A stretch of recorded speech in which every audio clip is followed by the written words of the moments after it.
सुप्रभात बच्चों। हम अपनी वसंत भाग 3 कक्षा 8वीं हिंदी की पाठ्य पुस्तक में से अपना पाठ 7 कर रहे थे, जिसका शीर्षक है क्या निराश हुआ जाए। इसके हमने 2 पेज कर लिए थे। यहाँ तक हमारा हो गया था। आगे जो है ये है, यहाँ से लेखक की वह घटना शुरू हो जाती है जिसमें लेखक के साथ ईमानदारी के साथ उसे लोग मिले थे। कई ऐसे अनजान लोग उसे मिले थे जो कि उसे ना जानते हुए भी उन्होंने उसके साथ ईमानदारी दिखाई। तो लेखक को पता लगता है कि ईमानदारी अभी भी कहीं ना कहीं हमारे भारत में लोगों के अंदर विद्यमान है। तो आइए आज हम उन्हीं घटनाओं को पढ़ते हैं। एक बार रेलवे स्टेशन पर टिकट लेते हुए गलती से मैंने 10 की बजाय 100 रुपये का नोट दिया और मैं जल्दी गाड़ी में आकर बैठ गया। थोड़ी देर में टिकट बाबू उन दिनों के 2nd क्लास के डिब्बे में हर आदमी का चेहरा पहचानता हुआ उपस्थित हुआ। उसने मुझे पहचान लिया और बड़ी विनम्रता के साथ मेरे हाथ में 90 रुपये रख दिए और बोला, ये बहुत गलती हो गई थी, आपने भी नहीं देखा, मैंने भी नहीं देखा। उसके चेहरे पर विचित्र संतोष की गरिमा थी।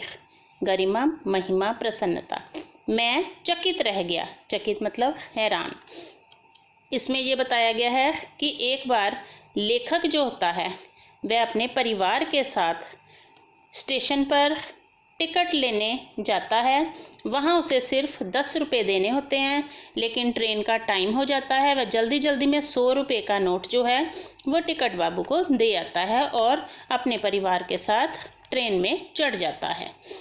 इतने में जो टिकट बाबू होते हैं वो 2nd क्लास के डिब्बे में हर आदमी का चेहरा पहचानते हुए आते हैं और लेखक को पहचान जाते हैं और उन्हें 90 रुपये वापस करते हुए कहते हैं कि आपने भी नहीं देखा और मेरे से भी बहुत गलती हो गई थी, और उन्हें 90 रुपये लौटाने के लिए ट्रेन के डिब्बे में आते हैं। लेखक हैरान रह जाता है और सोचता है कि आज भी ईमानदारी जो है वो कहीं ना कहीं लोगों के अंदर विद्यमान है। कैसे कहूँ कि दुनिया में सच्चाई और ईमानदारी लुप्त हो गई है। सच्चाई में बेटा बीच में आधा च।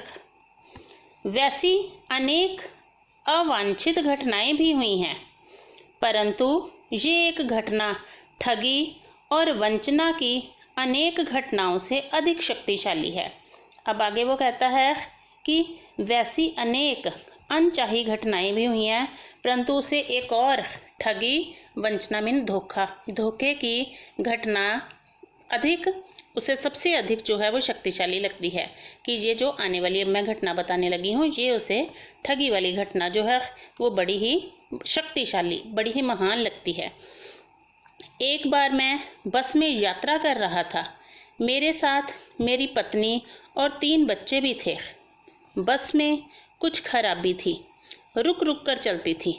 गंतव्य से कोई 8 किलोमीटर पहले ही एक निर्जन सुनसान स्थान में बस ने जवाब दे दिया। गंतव्य मतलब जिस स्थान पर हमने जाना होता है।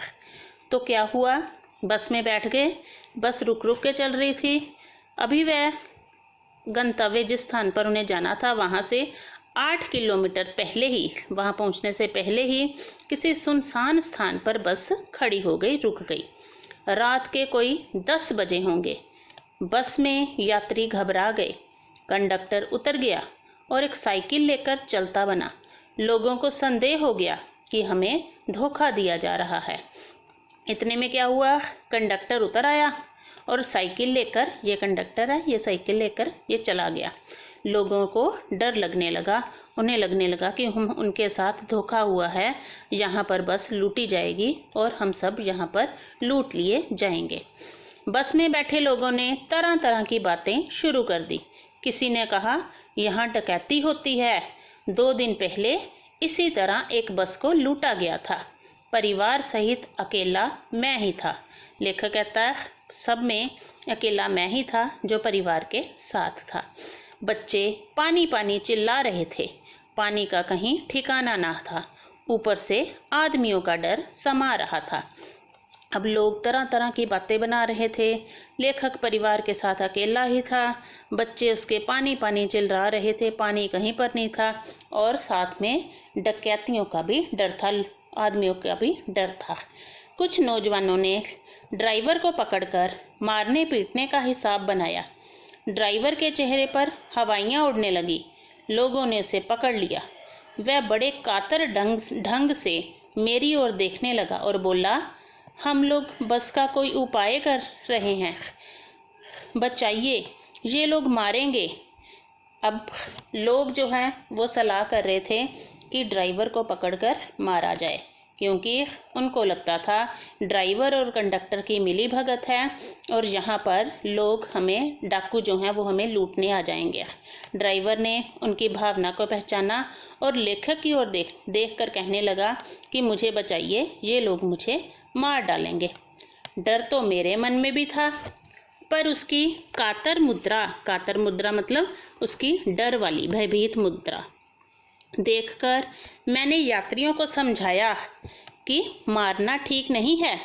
परंतु यात्री इतने घबरा गए कि मेरी बात सुनने को तैयार नहीं हुए। कहने लगे, इसकी बातों में मत आइए, धोखा दे रहा है। कंडक्टर को पहले ही डाकुओं के यहाँ भेज दिया है। तो लोग कहने लगे, मैंने लोगों से मना किया कि इन्हें मारना ठीक नहीं है, परंतु लोग मुझे कहने लगे कि इसकी बातों में मत आइए, ये जो है ये हमें धोखा दे रहा है, इसने कंडक्टर को पहले ही डाकुओं को लाने के लिए भेज दिया है। तो ध्यान से बेटा इस लेसन को पढ़िए। ये स्टोरीज़ जो दो यहाँ पे बताई गई है ईमानदारी की, ये बहुत ही इंटरेस्टिंग है, मज़ेदार है। अब इसका आगे पार्ट आएगा, वो हम नेक्स्ट पार्ट में पढ़ेंगे। आज के लिए इतना ही, धन्यवाद।